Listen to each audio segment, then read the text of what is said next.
नमस्कार, बहुत स्वागत है। मध्य प्रदेश के सरकारी स्कूलों के शिक्षकों के द्वारा मध्य प्रदेश हाई कोर्ट पर ई अटेंडेंस को लेकर याचिका लगाई हुई है।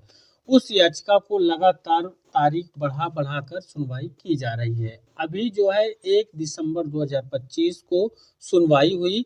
उसी सुनवाई में माननीय कोर्ट के तरफ से क्या फैसला दिया गया और फाइनल डिसीजन कब यहाँ पर हो सकता है। अगली सुनवाई कब है? शिक्षकों की ई अटेंडेंस पर हाई कोर्ट का बड़ा फैसला है आज की सुनवाई का, जिस पर शिक्षक और अतिथि शिक्षक दोनों का यहाँ पर हवाला दिया गया है। ई अटेंडेंस को लेकर कंप्लीट अपडेट आपको यहाँ पर दिखाएंगे। अगर आप शिक्षक हैं या फिर अतिथि शिक्षक हैं तो वीडियो आपके लिए बेहद ही इम्पोर्टेंट होने वाला है, इसको पूरा देखिएगा।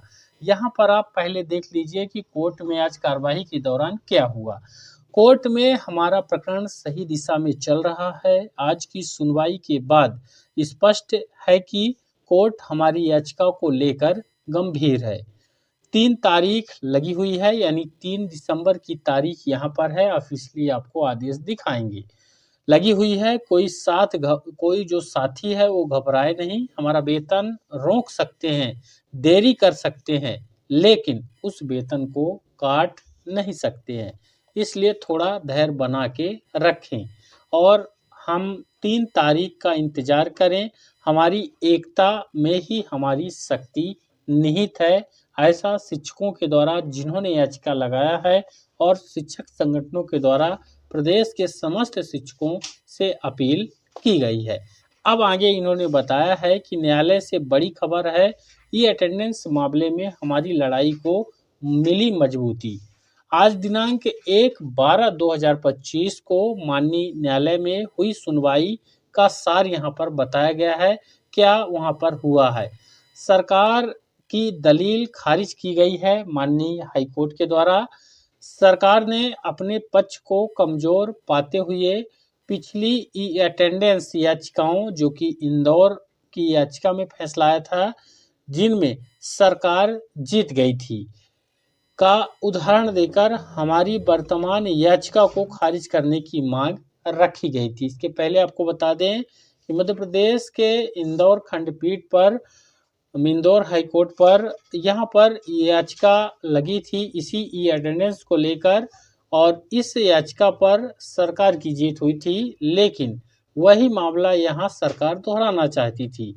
अब यहाँ पर आगे बताया गया है कि हमारे अधिवक्ता का शानदार पक्ष, हमारे अधिवक्ता महोदय ने नियमों और कानूनों का स्पष्ट हवाला देते हुए दमदार तरीके से बताया कि हमारी वर्तमान याचिका और पूर्व की याचिकाओं में मौलिक अंतर है, जिसके कारण वे तुलना के योग्य नहीं है। साथ ही आगे न्यायालय का निर्णायक रुख माननीय न्यायाधीश ने सरकार की दलील को सिरे से ठुकरा दिया और हमारा पक्ष की दलील को स्वीकार कर लिया।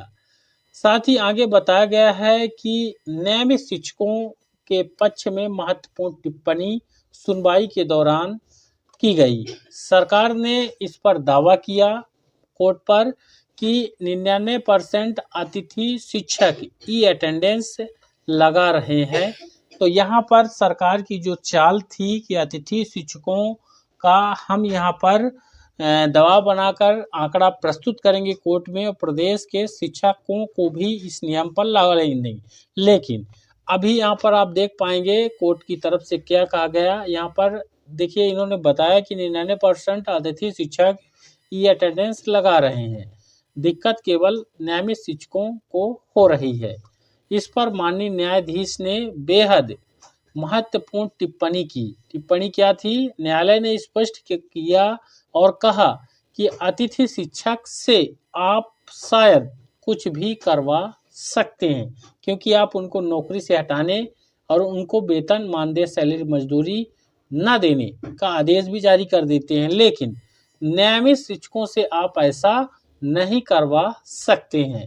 नियमित शिक्षकों पर लागू होने वाले नियम और कानून अलग होते हैं। यहाँ पर माननीय कोर्ट की तरफ से सरकार को जवाब दिया गया।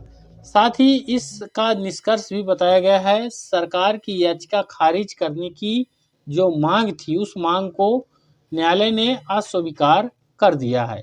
यह टिप्पणी और न्यायालय का रुख दर्शाता है कि हमारी याचिका में दम है और नियमित शिक्षकों के अधिकारों पर न्यायालय गंभीर है। हमारी लड़ाई सही दिशा में है, एकजुट रहें, ये मैसेज दिया गया है। इसी के साथ ही ऑफिशियली जो नई तारीख है उसको आप देखिए, ये 1 तारीख को सुनवाई हुई और यहाँ पर जो नई तारीख लिस्ट की गई है 3/12/2025। उम्मीद है कि 3/12/2025 को फाइनल डिसीजन आ जाएगा। तो 3/12/2025 को ई अटेंडेंस पर फाइनल डिसीजन आ सकता है। ये अब तक का सबसे बड़ा और लेटेस्ट अपडेट रहेगा, क्योंकि सभी वहाँ पर ज़रूरी बातें और ज़रूरी कागजात पहुँच चुके हैं।